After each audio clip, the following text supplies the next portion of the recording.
पिछले एपिसोड में हमने देखा कि मानव सृष्टि को अपने सीने पर कसते हुए बोला, अब आइंदा मैं तुम्हें अकेले छोड़कर कहीं नहीं जाऊंगा सृष्टि।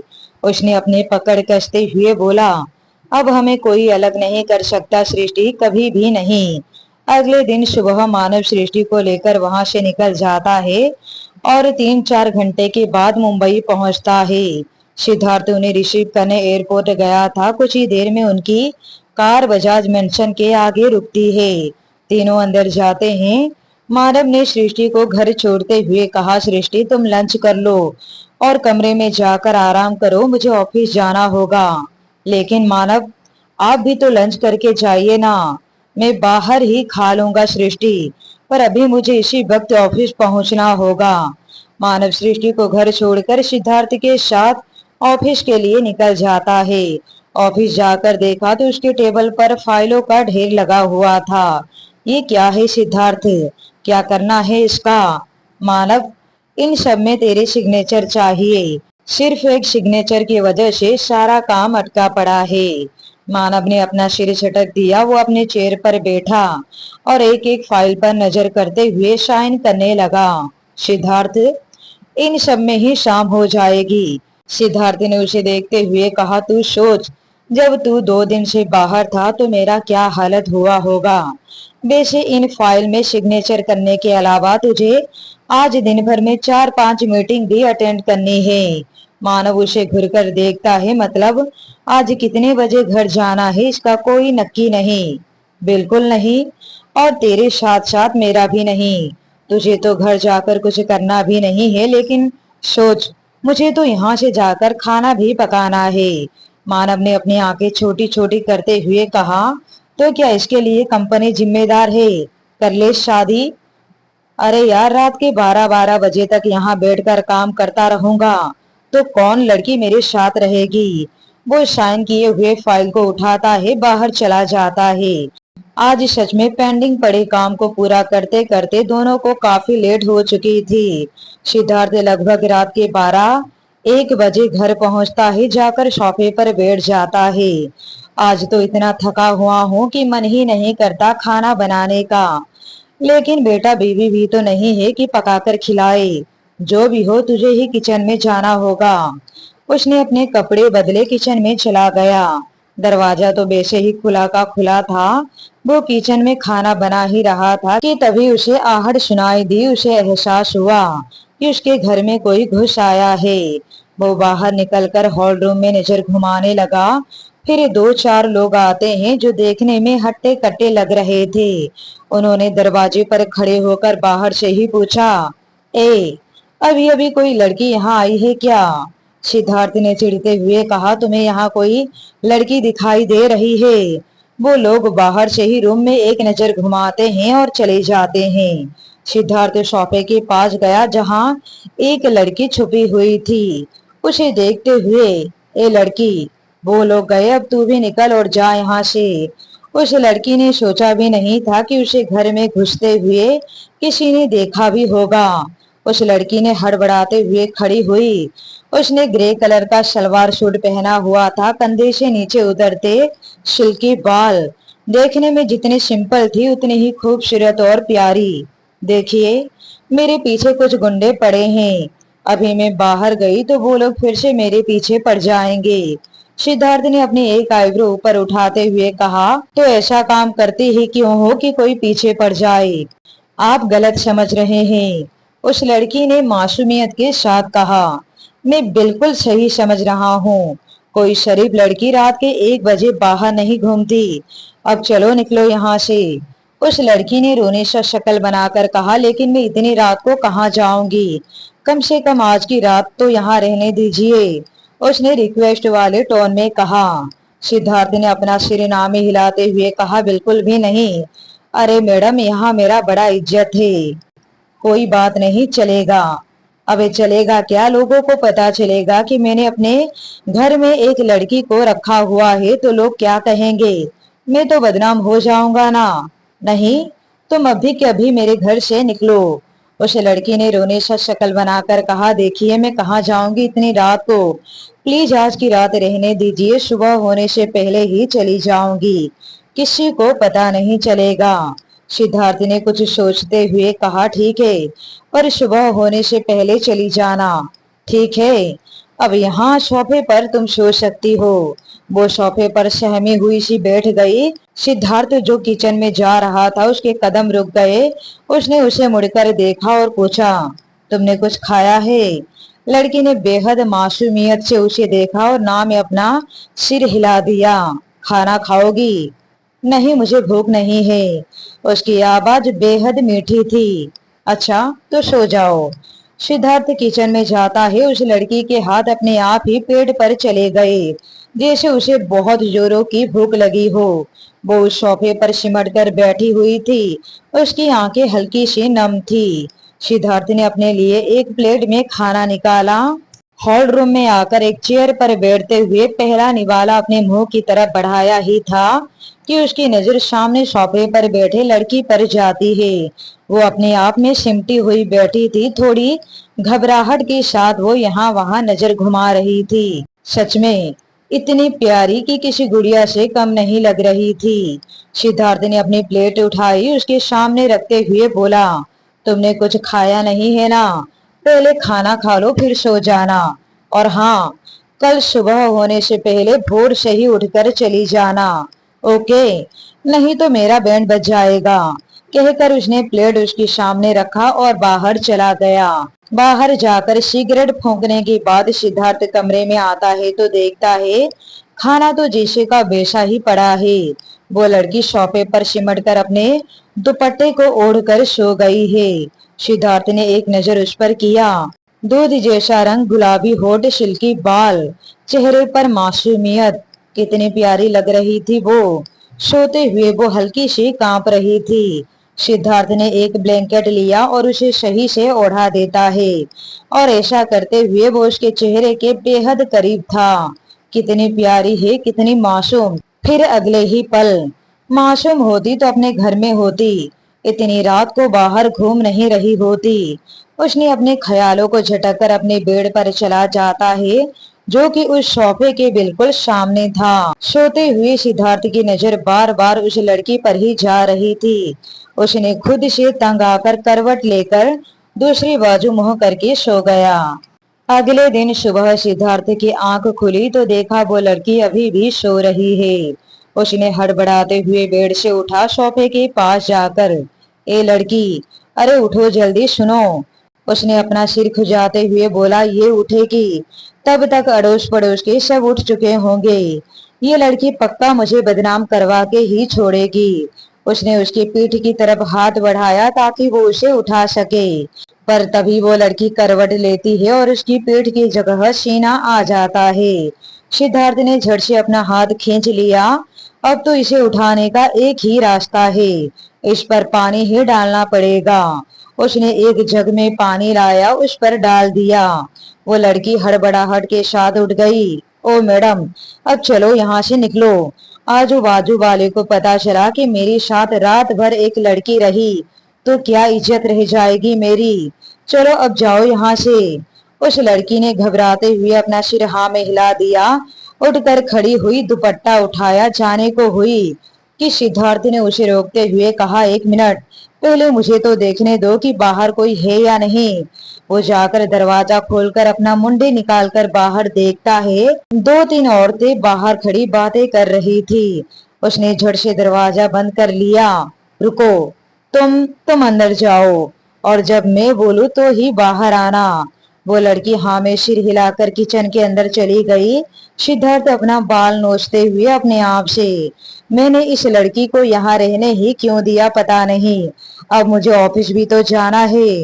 वो कमरे में इधर से उधर, उधर से इधर चक्कर काट रहा था और बार बार बाहर नजर कर रहा था। कुछ देर के बाद वो किचन में जाता है। वो लड़की ठंड से कांप रही थी। उसने उसे देखते हुए, अरे तुम तो कांप रही हो। जब सिद्धार्थ ने उसे उठाने के लिए उस पर पानी डाल दिया था तो वो लगभग पूरी तरह से भीग ही गई थी। सिद्धार्थ ने उसे देखते हुए कहा, सॉरी सॉरी, तुम एक काम करो, तुम कपड़े बदल लो। उस लड़की ने सहमते हुए कहा, मेरे पास कोई और कपड़े नहीं है। उसकी आवाज किसी छोटे बच्चे की तरह बेहद प्यारी और मासूम थी। सिद्धार्थ ने कुछ सोचा और अपनी शर्ट पैंट उसे देते हुए बोला, ये लो, अभी के लिए ये पहनकर अपने कपड़े सुखा दो, फिर बाद में बदल लेना। उस लड़की ने हिचकिचाते हुए उसके हाथों से शर्ट पैंट लिए और बाथरूम चली गई। थोड़ी ही देर के बाद वो शर्ट पैंट पहनकर बाहर आती है। वो पैंट उसे कुछ ज्यादा ही ढीली हो रही थी, पर उसने उसे बेल्ट से बांध रखा था। सिद्धार्थ की नजर उस पर गई तो वो एक पल के लिए उसे देखता ही रह गया। थोड़ी हिचकिचाहट के साथ वो सिद्धार्थ के सामने आकर खड़ी होती है। सिद्धार्थ ने उसकी ओर चाय का कप बढ़ाते हुए कहा, ये लो पियो, तुम्हें अच्छा लगेगा। उस लड़की ने अपनी नजरें झुकाते हुए बोली, मैं चाय नहीं पीती। मत पीना, पर आज के दिन पी लो, कांप रही हो तुम। उस लड़की ने अपने हाथ बढ़ाए, उसके हाथों से चाय का कप लिया और अपने दोनों हाथों में पकड़कर उसे फूंकते हुए पीने लगी। सिद्धार्थ की नजर तो उस पर ही ठहर जाती है। वो चाहते हुए भी अपनी नजर हटा नहीं पा रहा था। उफ, कितनी मासूमियत, ऐसी ही तो चाहिए थी उसे। वो उसे देखता है और देखता ही रह जाता है। कुछ ही देर में उस लड़की ने अपनी नीली नीली आंखों से सिद्धार्थ को देखा और कहा, अब मैं जा सकती हूँ। सिद्धार्थ उसकी आंखों में इस कदर डूब गया था कि उसकी आवाज उसके कानों तक पहुंच ही नहीं रही थी।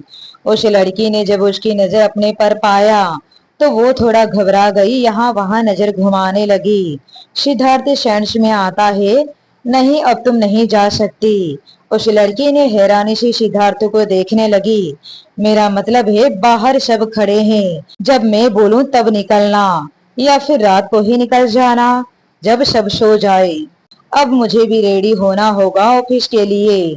वो अपना टॉवेल लेता है, एक नजर उस लड़की पर करता है जो थोड़ी डरी सहमी हुई सी खड़ी थी। ये लड़की इतना सहमी हुई सी डरी हुई सी क्यों रहती है? क्या इसके साथ कुछ बुरा हुआ होगा? छोड़ो, मुझे क्या, मेरी कौन सी होने वाली बीबी है। वो बाथरूम की ओर जाने लगता है, फिर उसे ख्याल आता है कि उसने अभी अभी क्या सोचा।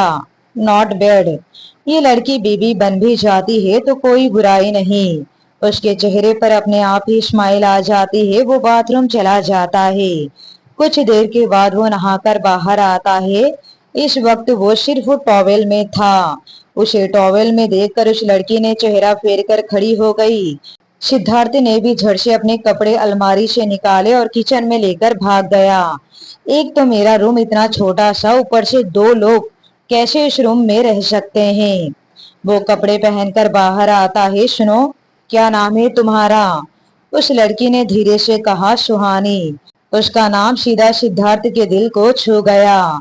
उसने एक गहरी सांस ली, उसके होठों से अपने आप ही निकल गए, सुहानी। उसने उस नाम को महसूस करते हुए कहा।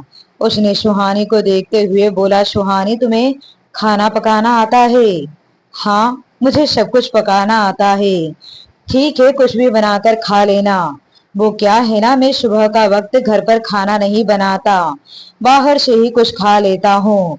तुम कुछ पकाकर खा लेना, और हाँ, मेहरबानी करके घर से बाहर मत निकलना।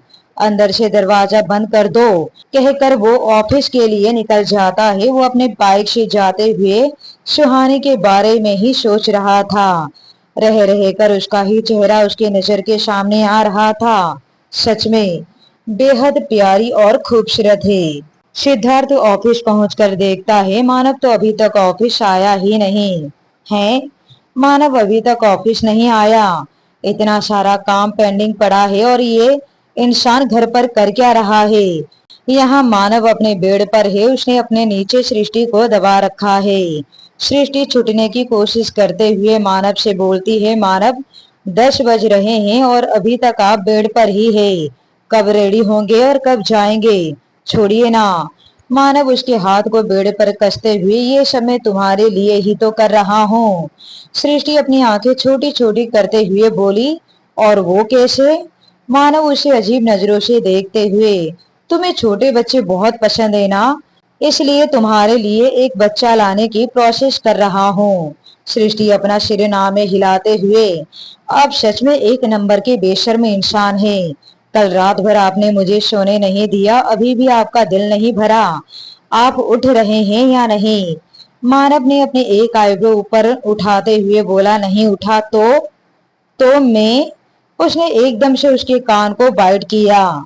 मानव के हाथ अपने कान पर चले गए, उसकी पकड़ सृष्टि पर से छूट गई तो सृष्टि उसके सीने पर हाथ देकर उसके खुद के ऊपर से हटाकर बाजू में लेटा दिया और बाथरूम भाग गई। कुछ देर में वो नहाकर बाथरूम में बाहर आती है तो देखती है मानव कमरे में नहीं है। ओह, थैंक्स गॉड। उसने अपने कपड़े निकाले, वापस बाथरूम जाने के लिए मुड़ी तो मानव पीछे ही खड़ा था। आप आप तो अभी नहीं थे ना? मैं बालकनी में ही था, फोन पर किसी से बात कर रहा था। अब चलो, जल्दी से मुझे जो चाहिए वो दे दो, मुझे रेडी होकर ऑफिस भी तो जाना है। उसकी बातें सुनकर सृष्टि हैरानी से उसे देखने लगी। उसने शर्माते हुए अपनी नजरें झुका ली। मानव, आपको फिर से? मानव ने उसे कमर से पकड़कर करीब करते हुए, ज्यादा दूर तक मत सोचो, सिर्फ किस मांग रहा हूं अभी। उसने सृष्टि के होठों पर अपना होठ रख दिया और पागलों की तरह रूडली किस करने लगा। सृष्टि ने अपने हाथ उसकी पीठ पर कस लिए। मानव की किस इतनी ज्यादा डीप थी और वो जिस तरह से अपने टंग उसके होठों पर फेरने लगा था, सृष्टि शिहर उठी। उसने उसके पीठ पर अपनी पकड़ कस ली। मानव अभी भी अपने टंग उसके लिप्स पर लगातार फिरा रहा था। सृष्टि हल्की हल्की सिसकियां लेने लगी। मानव उसे खुद से दूर किया, उसकी आंखों में देखा। एक अजीब सी मदहोशी छाई हुई थी दोनों की आंखों में। मानव उसे उठाकर बेड पर ले गया। उसके ऊपर आने को हुआ कि सृष्टि ने उसे रोकते हुए कहा, मानव, ज्यादा पागल मत बनो, टाइम भी देख रहे हो, 11 बजने को आया और अभी तक हम कमरे में ही है। ये तो अच्छा है कि कोई घर पर नहीं है, वरना क्या सोचते। छी, अब हटिए मेरे ऊपर से। वो बेड से उठी और अपने कपड़े लेकर बाथरूम भाग गई। मानव उसे इस तरह शर्माता हुआ देखकर मुस्कुराने लगा। कुछ ही देर में सृष्टि एक पिस्ता कलर का ड्रेस पहनकर बाहर निकलती है और मानव बाथरूम चला जाता है। मानव नहाकर आता है तो सृष्टि कमरे में नहीं थी। मानव रेडी होकर नीचे उतरता है। सृष्टि उसके लिए डाइनिंग टेबल पर नाश्ता सजा रही थी। मानव की नजर सृष्टि के सिंदूर भरे मांग और गले के मंगलसूत्र पर जाता है, जिसे देखकर वो स्माइल के साथ उसकी ओर बढ़ता है, टेबल पर आकर बैठता है। सृष्टि नाश्ता लगाती है, ये मैंने आपके लिए बनाया है, वो परोसते हुए बोलती है। वहां सबिता आंटी जी भी थी तो मानव ने ज्यादा कुछ नहीं बोला, बस चुपचाप खाकर अपने कमरे में चला गया। अपना ब्रीफ केस लेकर नीचे उतरा तो सृष्टि ने उसे रोकते हुए कहा, मानव, मुझे आपसे कुछ बात करनी थी। वो मैं माँ से मिलने जाना चाहती हूँ। मानव ने स्माइल के साथ कहा, हाँ तो जाओ, ड्राइवर तुम्हें छोड़ देगा। पैसे चाहिए? नहीं मानव, पैसे तो है मेरे पास, बस आपसे पूछना था। मानव ने उसके गाल पर हाथ रखते हुए कहा, ध्यान से जाना और मेरे आने से पहले आ जाना। सृष्टि ने हाँ में अपना सिर हिला दिया। मानव चला गया और उसके जाने के बाद सृष्टि खुशी से उछलने लगी। सविता जी ने कहा, अरे सृष्टि बेटा, इतनी खुशी? और नहीं तो क्या आंटी, आज मैं अपनी माँ से मिलने हॉस्पिटल नहीं, उनके घर जा रही हूँ। खुशी तो होगी ही ना, मैं भी यहाँ खड़े खड़े टाइम पास क्यों कर रही हूँ। आंटी जी मैं जा रही हूँ, कहकर वो भी निकल जाती है। कुछ ही देर में उसकी कार एक लग्जरियस फ्लैट के सामने रुकती है। मेन गेट पर वॉचमैन भी खड़ा था। सृष्टि लिफ्ट से टॉप फ्लोर पर जाती है। डोरबेल बजाती है तो एक मेड आकर दरवाजा खोलती है। सृष्टि चहकते हुए अंदर जाती है। माँ, कहाँ हो तुम? माँ? सृष्टि की माँ कौशल्या जी बाहर आती है, जो कि बेडरूम में आराम कर रही थी। सृष्टि, मेरी बच्ची, आ गई तुम। दोनों एक दूसरे के गले लग जाते हैं। माँ, कितना बड़ा लग्जरियस फ्लैट है, ये फर्नीचर, टीवी, सब कुछ बहुत अच्छा है। कितना डरती थी मैं तुम्हें लेकर। मेरे जाने के बाद उस शॉल में तुम कैसे अकेली रहोगी, पर यहाँ तो तुम बिंदास रह सकती हो। एकदम पॉश इलाका है और तुम्हारी इतनी टेंशन नहीं रहेगी। माँ, वो अपनी माँ को देखते हुए बोली, कौशल्या जी ने कहा, ये सब मानव जी की मेहरबानी है बेटा, वरना हम तो इतना कुछ सपने में भी नहीं सोच सकते। और तो और उन्होंने ये मेड भी रखा हुआ है ताकि मुझे अकेलापन महसूस ना हो। बातें करते हुए कैसे दिन निकल जाता है पता ही नहीं चलता। सच में दामाद जी बहुत अच्छे हैं। सृष्टि मन ही मन बोलती है, thank you Manav ji, thank you so much. कभी कुछ बोलने की जरूरत ही नहीं पड़ी। दिल की हर बात समझ लेते हैं आप, बस कभी मुझे खुद से जुदा मत करना। अब कैसी रहेगी आगे की स्टोरी, सुनने के लिए बने रहिए माय क्रूअल हस्बैंड कहानी पर।